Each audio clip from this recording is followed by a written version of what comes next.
Good day, Jamaica. Toraino Beckford here, just discussing the topic as to why a revolution is needed in order to address the crime situation in Jamaica. So, when I assess the crime situation and wonder why the crime rate is so high and why politicians are unable to address the high crime rate, we have to look at it from a bigger picture and understand why a revolution is necessary in order to address the crime situation in Jamaica. So, when you look at where all of this started is from our political leaders being unable to implement policies to deal with crime and also unable to create an environment that doesn't criminalize individuals. We have this constant amount of criminals flowing. So one of the things I want to make note of is that political corruption is the mother of all crimes in Jamaica, because when I look at the framework of crime and the factors that facilitate the crime rate, you realize that politicians depend on these garrison communities to win election and to assure a certain amount of voter turnout. So the voter turnout has been below 50 for a very long time. So these politicians are very unpopular. Many people already lose confidence in the two-party system and won't even bother to participate in elections. Them don't come out and vote. So these politicians use the garrisons. They install guns in these garrisons. They give them gun to mobilize the voters and to mobilize support for their party and their candidate. And when this election is over, they don't get back these guns. They don't retrieve back these guns. They are possibly unable to retrieve these guns, and these are the guns that the Dans and the soldiers use to earn for themselves, because the politicians don't really do nothing for these Dans after election season. So when they have these guns that they get, they use them for the majority of the crime in the country. So they want to eat a food, they want to engage in tribal or with other communities and other individuals, and that is where a lot of the crime come from.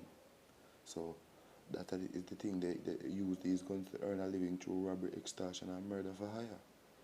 And the fact that these dons have political protection, they tend to evade capture because politicians and corrupt members of the police force assist them. When the police officers on patrol are told to inform the criminals as to when they will be having a police operation against them. So these things are happening. So the connection between criminals and politicians is obvious, that politicians occasionally attend criminals' funeral. The funeral of these notorious criminals, and dance and pay them respect. So that is the thing. So they do have a connection. We know about the connection. We know about the culture of politics in Jamaica and the culture of garrison communities, manship. So the election time gun distribution cycle is directly or indirectly responsible for a majority of the crimes in the country, because many of these guns are sold and used in crimes unrelated to garrison politics. So that is one of the things why we have this gun flow that cannot be controlled. It's connected to politics, and it will help to run our political system. So these politicians cannot solve crime because they need crime to help them to stay in power. So we need to understand why a revolution is needed, because it's not like the police force is going to just get up and arrest them. You know, the garrison environment also produce these and criminalize these young and mid-aged men due to circumstances where sometimes beyond them control, because the dons are recruiting these men into crime.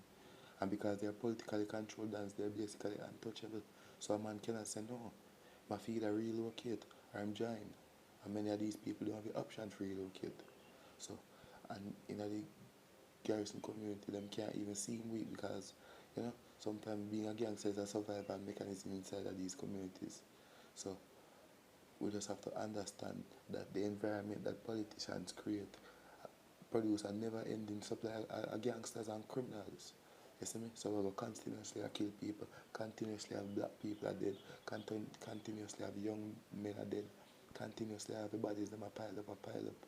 Regardless of how much police kill them, more are going to come. Because the environment and the community where politically influenced produce these type of criminals, where you know, do a lot of crime in Jamaica. And many times them have political protection, they have political sanction behind them, they have political support and backing. So the politicians are involved in maintaining the high crime rate and use it as a means of maintaining power. Because if the crime rate was to decrease, then Jamaica would likely unite and be more vocal about the failures of government. there would be more political accountability, and these politicians, whether PNP and JLP, them don't want that.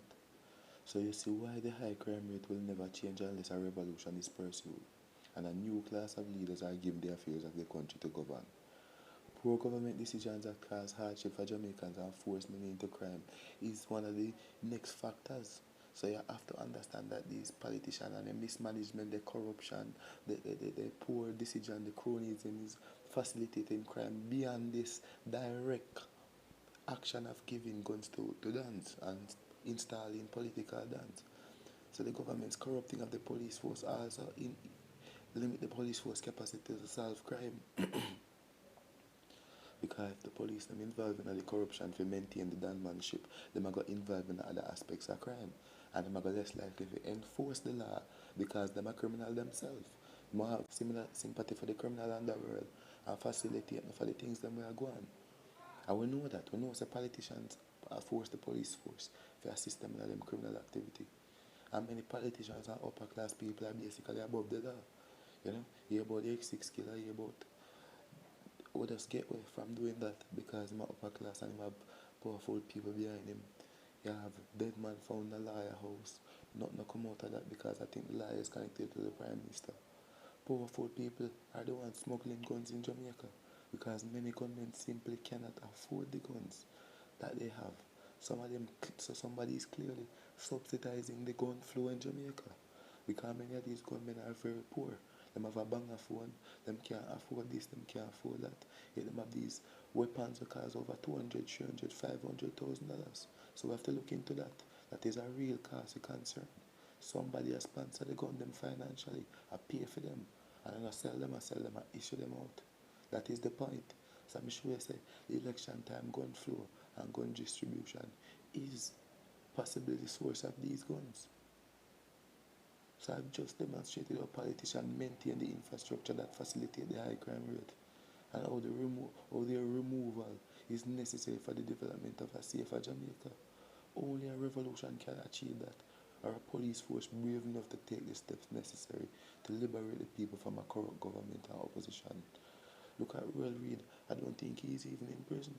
So you have current Spencer evading the law. Many people, you have things like traffic Gora, things like so many of these scandals and corruption cases where nobody was prosecuted. We have these commissions of inquiry that all this waste taxpayer money to the very people that connected to the criminals, the politicians they're investigating. Them come, them get high pay, they talk a lot. Nobody is prosecuted, nothing comes out of it. So it's just a ceremonial court case. So these commissions of inquiry get nothing done. There's no internal regulation in Jamaica. The police force is not pursuing arrests. And even people who head the police force is suspected to be connected to the politicians because the current head of the police force is a former advisor to the Prime Minister.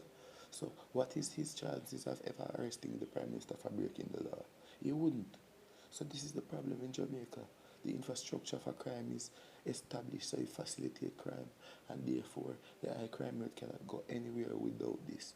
So any crime plan that is being implemented would have to be implemented by independent entity, are the citizens, the concerned citizens of Jamaica, or other political representative who are associated with the PNP and JLP because them too corrupt. We know now that they facilitate the crime, so what are we going to do about it? Because we need a change, we need a revolution.